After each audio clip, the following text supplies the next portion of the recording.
நடைமுறைகளை போன்றதே நம்முடைய பாராளுமன்ற நடைமுறைகளும். மன்னராட்சி இருந்த காலத்திலேயே அங்க பாராளுமன்றம் இயங்கியுள்ளது. அக்காலத்தில் அனைத்து அதிகாரங்களையும் பெற்ற மன்னரும் இருந்தார், பாராளுமன்றமும் இயங்கியது.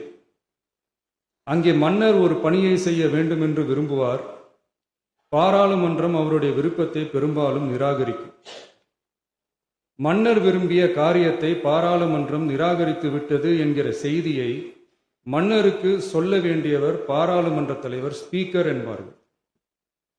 பாராளுமன்றத்தின் கருத்தை மன்னரிடம் சொல்ல வேண்டியவர் ஸ்பீக்கர்.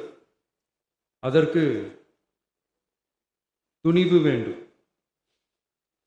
சில பணிகளை செய்வதற்குத்தான் பாராளுமன்றத்தின் அனுமதி வேண்டுமே தவிர அந்த ராஜ்யத்தில் உள்ள எந்த பிரஜைக்கும் மரண தண்டனை விதிக்கும் அதிகாரம் மன்னருக்கு உண்டு. தான் விரும்பியதை பாராளுமன்றம் நிராகரித்து விட்டது என்று சொல்லும் ஸ்பீக்கருக்கு மரண தண்டனை விதிக்கும்படி ஆணையிடுவார். தலையை வெட்டி விடுங்கள் என்று ஆணையிடுவார்கள். இது பலமுறை நடந்ததால் யாருமே இந்த ஸ்பீக்கர் பதவிக்கு வர விரும்ப மாட்டார்கள்.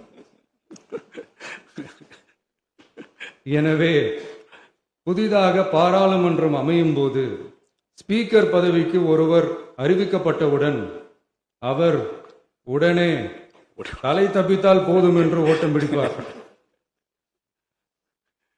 அணை முன்னவரும் எதிர்கட்சி தலைவரும் அவரை தடுத்து நிறுத்தி அவர் கைகளை பிடித்து இழுத்து வந்து ஆசனத்தில் அமர வைப்பார்கள்.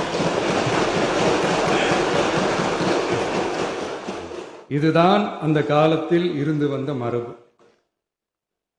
ஜனநாயக முறை ஏற்பட்ட பிறகும் இம்மரபு தொடர்கிறது.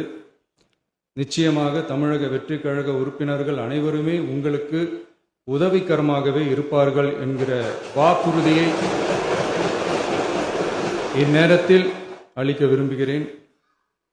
பேரவையின் மாண்பையும் கண்ணியத்தையும் பேரவை உறுப்பினர்களின் கண்ணியத்தையும் காக்க வேண்டிய பொறுப்பை உங்களிடத்தில் ஒப்படைத்திருக்கிறார்கள்.